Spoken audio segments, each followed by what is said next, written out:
नमस्कार साथियों, स्वागत है आप सभी का चित्राक्ष एकेडमी एजुकेशनल वीडियोस में। आज का हमारा वीडियो एपिसोड है फ्यूचर परफेक्ट कंटिन्यूस टेंस के ऊपर। इससे पहले हम फ्यूचर परफेक्ट टेंस पढ़ चुके हैं और उस टेंस में हम बहुत सारी नई चीज़ें सीख चुके हैं। आज के इस टेंस में हम सीखने जा रहे हैं कि फ्यूचर परफेक्ट कंटिन्यूस का जो हिंदी का वाक्य होता है, उस हिंदी वाक्य के अंत में आपको से रहा होगा, से रही होगी, से रहे होंगे, से हुआ होगा, से हुई होगी, से हुए होंगे, इस तरह के शब्द आपको यहाँ देखने को मिल जाते हैं।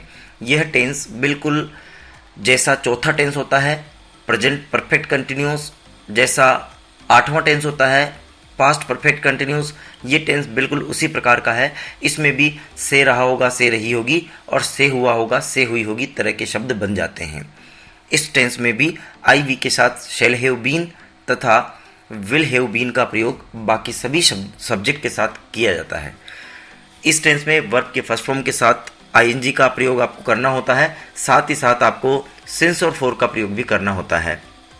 इस टेंस में टाइमर मिलता है, जिसके लिए आपको निश्चित समय हो तो सिंस का प्रयोग, अनिश्चित समय हो तो उसके लिए फॉर का प्रयोग आपको करना होता है।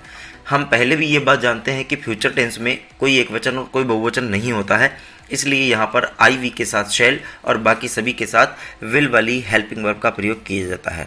सामने जो चित्र है हम उसमें देख सकते हैं कि आपका सब्जेक्ट जैक है। जैक नाम का जो लड़का है, विल हैव बीन स्टडिंग, वो अध्ययन कर रहा है, तो उसके अध्ययन करने के लिए will have been studying use किया गया है और जैक के साथ में विल हेल्पिंग वर्ब का यूज़ किया गया है।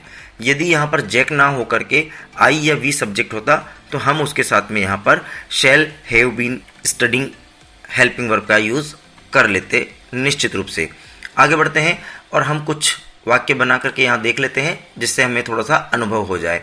हम सबसे पहले सिंपल वाक्यों की ओर बढ़ते हैं, जहाँ सब्जेक्ट के साथ में will have been, shall have been का प्रयोग करते हुए हम वाक्य बनाएंगे।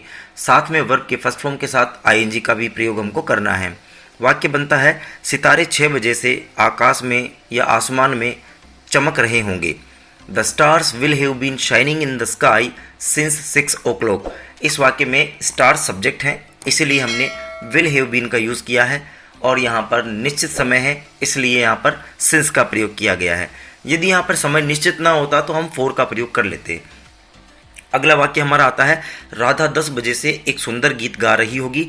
तो राधा सब्जेक्ट होने के कारण हमने विल हैव बीन यूज़ किया है।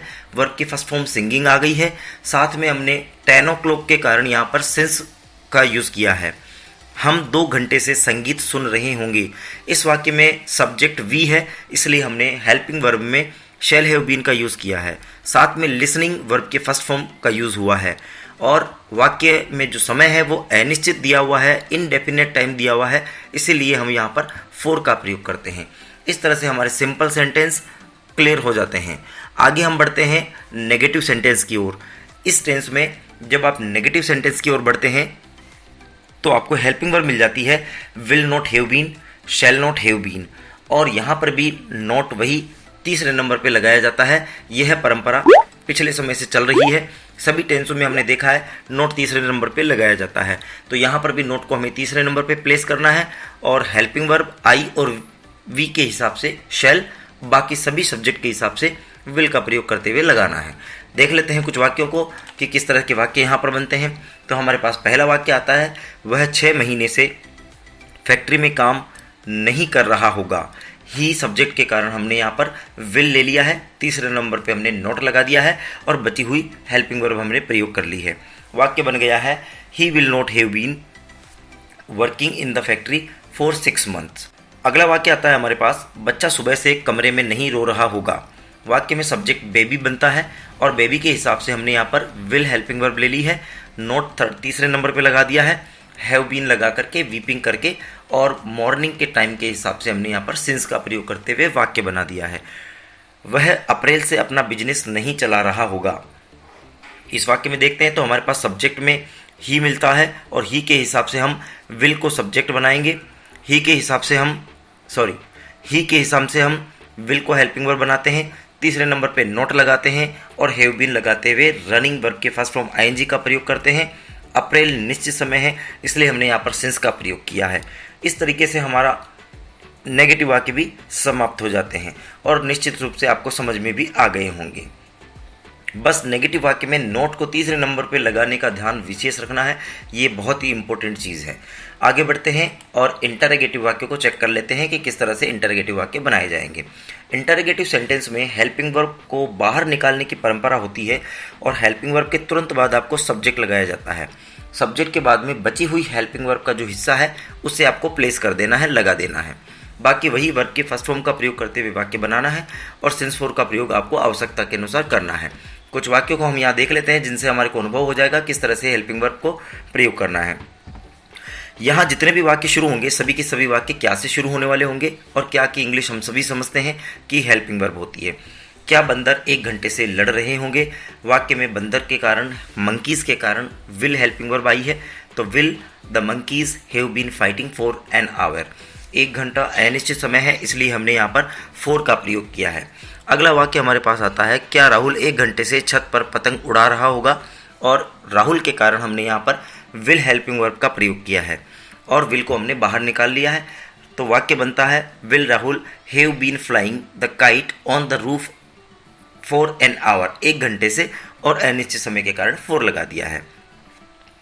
अगला वाक्य हमारे पास आता है, क्या लोग सुबह से पार्क में टहल रहे होंगे, तो लोग कॉमन सब्जेक्ट है आपका, यहाँ पर आई और वी नहीं है इसलिए हमने यहाँ पर विल हेल्पिंग वर्ब का यूज़ किया है। तो will the people have been walking in the park since morning. Morning के लिए हमने यहाँ पर सिंस का प्रयोग किया है क्योंकि ये निश्चित समय हो जाता है, डेफिनेट टाइम हो जाता है।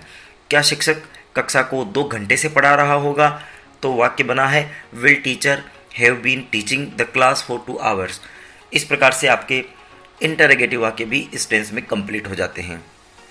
साथियों, यदि वीडियो आपको पसंद आया हो तो निश्चित रूप से इसे लाइक कीजिए, शेयर कीजिए अपने मित्रों तक और चैनल को सब्सक्राइब कीजिए। यदि आपकी किसी भी तरह की कोई क्वेरी है, कुछ भी आपको पूछना है, कोई भी आपका डाउट है तो प्लीज़ कमेंट बॉक्स में लिखिए। मैं निश्चित रूप से आपको जल्द से जल्द जवाब देने की कोशिश करूँगा। आज हम पूरे 12 टेंस पढ़ चुके हैं। तो हमारे पास में सबसे पहले हमने प्रेजेंट के 4 टेंस पढ़े, उसके बाद हमने पास्ट के अगले 4 एपिसोड पढ़े और उसके बाद हमने फ्यूचर के बचे हुए 4 एपिसोड हमने पढ़े हैं। प्रेजेंट के 4 एपिसोड 1 से लेकर 4 तक के सभी टेंस प्रेजेंट में आते हैं, 5 से लेकर 8 तक के सारे टेंस पास्ट में आ जाते हैं और 9 से लेकर 12 तक के सारे टेंस फ्यूचर की कैटेगरी में शामिल होते हैं। प्रेजेंट में आने वाले शुरू के 4 टेंस के वाक्य के अंत में हिंदी में है मिलता है। पास्ट के सभी 4 टेंस के हिंदी के वाक्य के अंत में था, थे, थी मिलता है। फ्यूचर के सभी 4 टेंस के हिंदी के वाक्य के अंत में गा, गे, गी मिलता है। इस तरह से हमारा ये टेंस का पूरा एपिसोड अब समाप्त होता है। इसके अलावा मैं आपके लिए एक ट्रिक से टेंस सिखाने वाला एक वीडियो लेकर आने वाला हूँ। जल्द ही हम उस वीडियो में आपके साथ मिलेंगे और हम आपको ट्रिक से भी ये टेंस सिखाने की कोशिश करेंगे।